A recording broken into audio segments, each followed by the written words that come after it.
Kama na Lawrence gida medo gimoro kapoko ka oywe.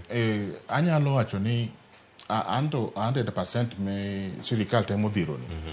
Onego bed kuom hero mar ng'ato.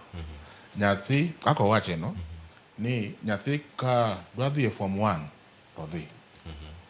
Kata ko dwa dhi e polytechnic to dhi.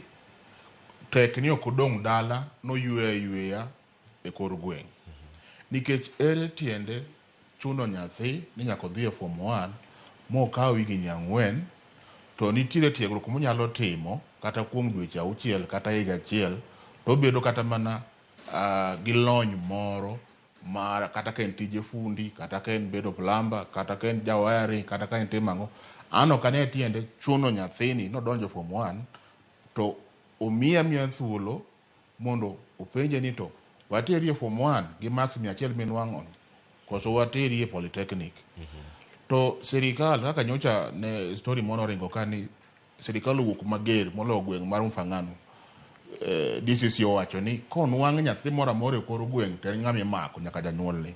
Koro we mondo nyathi no tere polytechnic oyud tiegruok to ka en nyathi mokalo to dhi adhi e form 1 nikech lony mar somo bopogore. Erokamano ahinya.